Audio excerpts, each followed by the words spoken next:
When we say the common law, what do we mean? We're talking about the laws of the land, the laws that we have to comply with, which are essentially created, developed and applied by judges sitting in court deciding on disputes in individual cases, deciding on disputes in the civil justice system or on criminal disputes when they're dealing with criminal cases. So it's the law of the land created essentially by the judiciary. The broad common law comprises laws, legal principles articulated by judges in individual cases in court. So the common law is sometimes referred to as case law because it emanates from individual cases. The common law develops by judges following the decisions of other judges who have decided similar cases previously. And when judges follow the decision, follow the reasoning, follow the legal principles applied by judges in previous cases, what they are doing is following the doctrine of precedent, the concept of precedent. So a judge, when he decides a case today, looks back at how judges decided that a similar kind of case in the past, what principles did he apply, what reasoning did he apply, and the judge will follow that reasoning today. That's the operation of the doctrine of precedent. Judicial decisions that have already been made in similar cases are documented in collections of case law known as yearbooks and reports, and the photograph that I showed you at the beginning is a section of the law reports. So these decisions are collected in the law reports, they create precedents, and the precedents are applied to new cases that come before the courts. We're going to look at how that's done in detail in one of the later lectures, but for the moment what we're going to do is to focus on some of the history of the development of the common law. Coming back to William Blackstone, he gave us a rather good definition of the common law. He says the common law is to be found in the records of our several courts of justice, in books of reports and judicial decisions, in treatises of learned sages of the profession, prescribed and handed down to us from the times of ancient antiquity. They are the laws which gave rise and origin to that collection of maxims and customs which is now known by the name of common law. Now, William Blackstone was the first scholar to attempt to bring together all of the common law of England, and he did this in the 18th century. He gave a series of lectures in Oxford, and the lectures were published as commentaries on the laws of England. They were produced in 4 volumes, so he must have been incredibly busy, between 1765 and 1769. And what he did was to attempt to systematise all of the common law decisions that had been made by judges over many, many years. It was the first attempt, William Blackstone's commentaries was the first attempt to state the entire corpus of the common law. They're still seen as probably the most comprehensive summary of the body of English law ever compiled by a single author. They are said to be clear, sophisticated, and they remain highly regarded. In fact, it's said that Abraham Lincoln, when he was studying to be a lawyer, used to read Blackstone by candlelight. And in fact, you might not realise it, but Blackstone is responsible for many phrases that have become part of common usage, and I'm sure that people don't realise where it comes from. So, for example, the phrase, "It is better that 10 guilty persons escape than one innocent person should suffer," was actually first said by Sir William Blackstone. And again, we'll look at that idea that it's more important that innocent people should not be wrongly convicted. We'll look at that idea later on when we look at the values of the criminal justice system in one of the later lectures. So, the development of the common law. How did the common law develop? Now, I'm going to take you back in time because a reasonable starting point is actually in 1066 with William the Conqueror. I don't want to give the impression that there was no law prior to 1066 and prior to William the Conqueror invading Britain, because there was a complex of local laws. But William the Conqueror was the first king to have the idea of trying to produce a unified system of law throughout England and Wales. So William the Conqueror invaded from France. He invaded England from France in 1066. As I say, there was already a functioning system of law and of local justice in the counties, or what are known as shires. Different parts of England were actually governed by different systems of law, and the systems of law often derive from various people who had invaded England at one time or another. So, for example, there was Dane law in the north of the country, Mercian law around the middle of the country, and Wessex law in the west and southwest. But there was no unitary national legal system. The English legal system, insofar as it existed, involved a mass of oral, customary rules that varied from region to region. Each county or shire had its own local court, and these local courts dispensed their own justice in accordance with local customs that again varied from community to community. So you had bits of law all around the country, but very different laws being enforced in different ways. And it's been said that sometimes the law was enforced in a rather arbitrary fashion by local lords and landowners under the feudal system. These local courts that existed around the 11th century were not the kinds of things that we would recognise as courts today.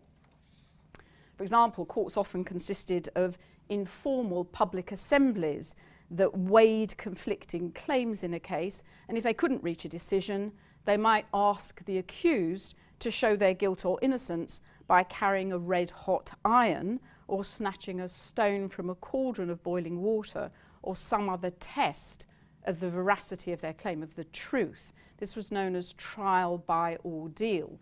Now, there are some debates about the extent to which these trial by ordeals actually were carried out, but it is quite clear, looking through the material at the time, that it was a recognised way of seeking to establish the truth of a person's guilt or innocence.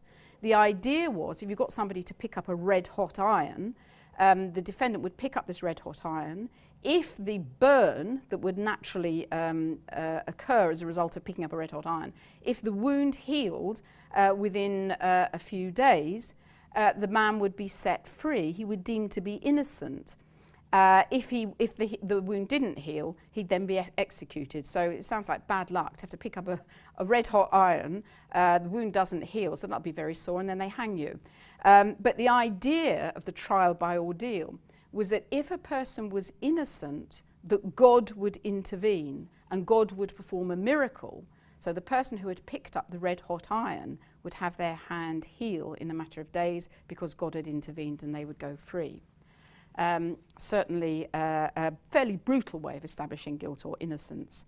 It seems that actually at the time there were more acquittals than convictions, so perhaps it wasn't as brutal as it sounds, and the business of trial by ordeal was actually eventually stopped, or it was condemned by the church in the 13th century. But there is no doubt that it was a feature of local justice. So we've got this system of local courts with local customs and trials by ordeal. William the Conqueror was interested in establishing his power and in establishing order in a relatively unruly kingdom. He laid the foundations of the legal system. He understood that in order to exercise real power over citizens, he needed a central system of justice over which he, as king, had power, and he had laws that would be obeyed by the citizens. So how did he do this?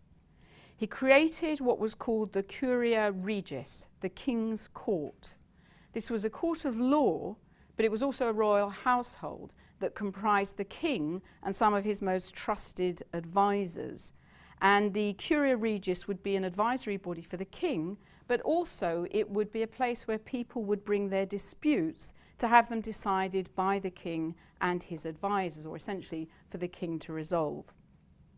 Now at this time, England, or the kingdom, was not particularly heavily populated. On the whole, people couldn't read and write, and travel around the country was difficult. Although the Romans had built lots of roads in England and Wales, they hadn't actually been fixed for the 800 years since they'd been left. So it was quite difficult to move around the country.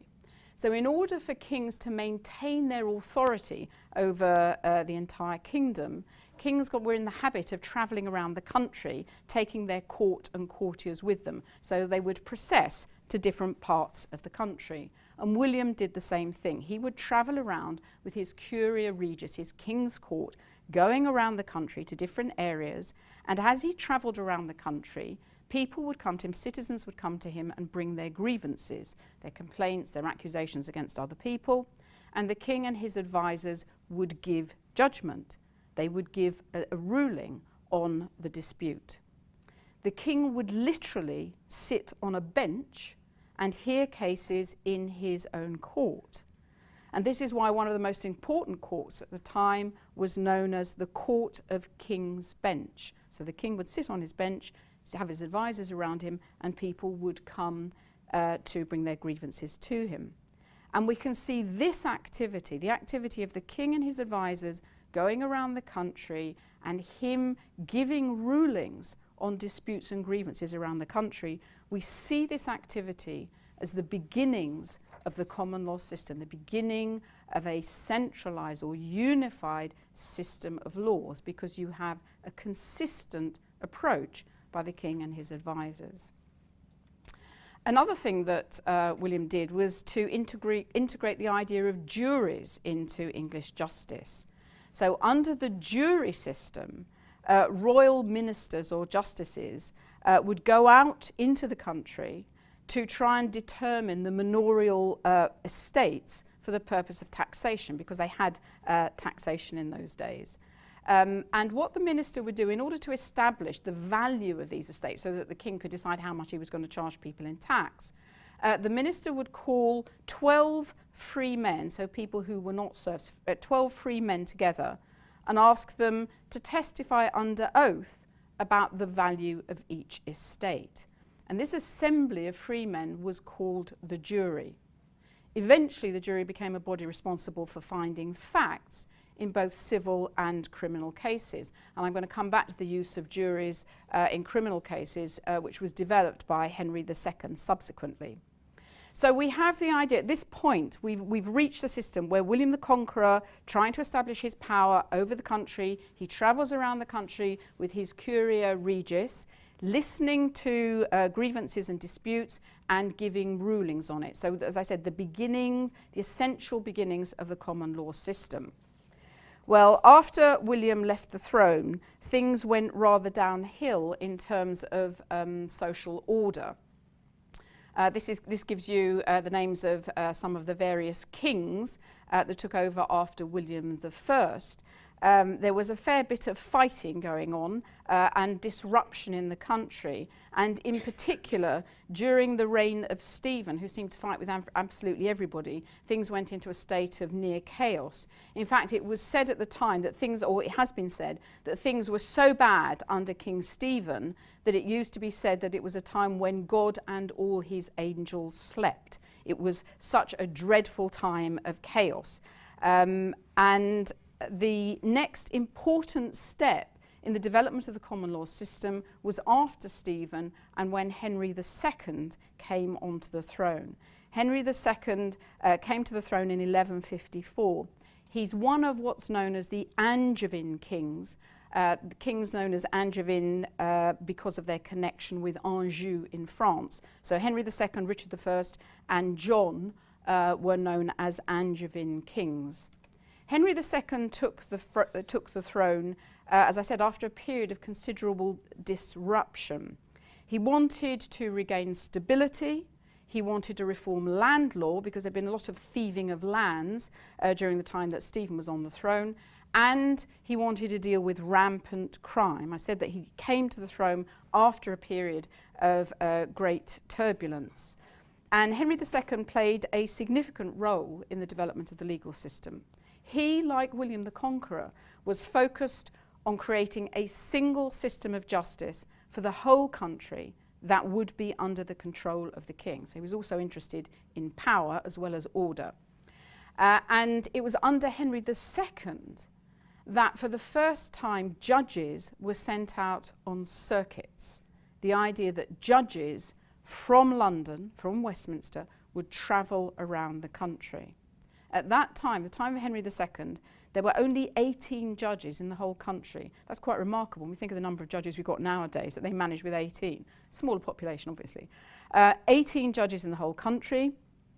Henry ordered 5 of those judges to stay in London and take over the cases that he might have decided himself. And these 5 judges that stayed in London constituted the King's Bench of Judges who sat in Westminster Hall. In 1166, Henry issued a declaration of assize at Clarendon. An assize was an early form of King's Council, or a sitting of court. And in this declaration of 1166, Henry said that remaining judges would be sent out to travel to different parts of the country. So the idea of judges going out to different parts of the country, dispensing the justice of Westminster, dispensing the King's justice that had been decided in Westminster. So when the judges travelled, they had to apply the laws that had been made in Westminster. And in this way, gradually, local law, local justice, was replaced by new national laws. Laws that were common to all, the common law. So travelling judges formed a nucleus of judges with national jurisdiction. They didn't have local roots, and one of the advantages of having judges travelling around the country was because they didn't have any particular stake in a local area, it was thought that they were less likely to be subject to influence and even possibly corruption. So the idea that you have judges that go from Westminster, they go out to a local area, they don't know the people in the local area, and they dispense justice from London, was thought to be a very good way of establishing a unified legal system, and one that was relatively free or protected from corruption. In time, the decisions of these judges started to be written down. Originally it was all oral, gradually the decisions of the judges were written down, and as the decisions of these courts came to be recorded and published, so the practice developed of past precedents being applied, being cited in arguments in court, and being applied by later cases, in later cases. And through this system, if you think about it, judges coming from Westminster, going out to local areas, hearing cases, deciding cases, and beginning to write down the decisions in those cases and apply them in later cases, what you get is the gradual spread of the common law from London, from the King's Bench in Westminster, out to the rest of the country. And this is how we have a sense that the common law spreads to the whole of the country, and you get the development of a unified common law. The first system of law reporting, the first examples of law reporting are from the 13th century, dated from around 1272, in the early years of King Edward I. And the earliest law reports are known as the yearbooks. These are the principal source materials, they were the principal source materials for the development of legal doctrines, concepts, and methods. And during the period when the law was being reported in the yearbooks, we have a period it is a period where the common law developed into the recognisable form that we have now. These original reports were actually written in either French or Latin. So gradually we've got the spread of the common law through the country. As royal courts became established, so the importance of local laws and customs began to fade away. The content of most of the law at this time was directed largely at preventing bloodshed by recognising rights to property, personal freedom, and punishing people who committed violent acts. So that is a rather basic introduction to the development of the common law system and the common law courts. In the next section, we're going to look at some of the difficulties of the common law courts that gave rise to the development of equity. But before we move on to that, I want to reflect a little bit on some of the things that I've said and the significance of some of the things I've been talking about. So first of all, I think it's interesting to note that the assizes system, the system of judges going out around the country and sitting in different parts of the country, established by Henry II, actually lasted pretty much until 1971. Now that itself, I think, is quite an extraordinary fact. Something established in the 13th century continues until 1971. And if you think about it, we may not think about it, I'll tell you about it, we have a current system now where High Court judges from the Queen's Bench Division still travel around the country to hear the most serious criminal offences and to deal with serious civil matters. Judges who sit in the High Court of Justice in London still spend part of their time each year serving in courts outside of London. That is the continuing circuit system, which we see is a development from Henry II's idea in the 13th century. Another of Henry II's innovations was the further development of the jury. I said it was established initially under William the Conqueror, but actually Henry II used the jury for dealing with criminal cases. One of the things he did was to use people from certain localities to bring them together, 12 people, 12 good and lawful men from townships or villages, bring them together periodically for the purpose of telling the king whether or not they knew or suspected that people had committed things like robbery, murder, theft, arson and forgery. So the idea of bringing people together to identify members of the community who were thought to have committed these crimes. And that use of the jury is the precursor to the use of the grand jury, which is used in America today, and it also forms the basis of our two-stage system in the criminal justice system in England and Wales, where a person is brought initially on indictment and then is sent for trial. We'll look at the development of the modern jury later on, but again it's interesting to reflect that actually the roots of the jury go back to William the Conqueror and to the criminal jury go back to Henry II. So some further reflections. Until the 12th century, the vendetta, blood feuds, was actually an integral part of English life. And what we see is that the ending of blood feuds in England roughly coincided with the establishment of the King's Courts in the 12th century. The courts didn't just punish criminals, they also provided a peaceful means for resolving disputes over land and other property. So the courts, even at that time, were offering a service to the public. Instead of people solving their disputes by resort to violence, what was happening is that they were being encouraged to bring their disputes and grievances to a public forum, to the court, to the king, to the king's justices, to be offered a remedy, for a decision to be made on right and wrong and for a remedy to be offered. So what we see is the idea of encouraging people not to take the law into their own hands and resolve their disputes by resort to violence, but actually to bring them to public forums for the peaceful resolution of those disputes so that they can receive a remedy. So in the resolution of disputes over land, contracts, debts, as well as dealing with criminal offences, the courts were supporting social order and the tranquility of the state. And that is just as true today as it was in the time of William the Conqueror and Henry II. The courts underpin social order. As I said, they're not just about punishing criminal acts, they're also about peacefully resolving disputes. They support economic activity, they support social harmony, and it was a struggle at the time to get people to bring their cases to these public courts, and it's something that we have to be careful to protect in modern times.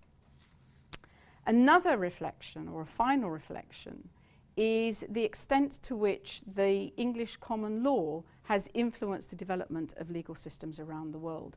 This is a map which shows the spread of common law to other jurisdictions in the world. So the English common law tradition was transported around the world to places that had been colonized by the British. So you can see that there are common law systems in Australia, the USA, Canada and New Zealand. All of those have connections with England. And other countries that have also had connections with England have a mixed system, but also retain some elements of the common law. So for example, parts of Africa, India and parts of the Far East. So we see that the influence of English common law, the values and principles of English common law, has been very great, not just in our own country, but in countries around the world. We're going to discuss some of the features of other legal systems later on, in particular civil law systems that are common in Europe, Africa, Asia and South America.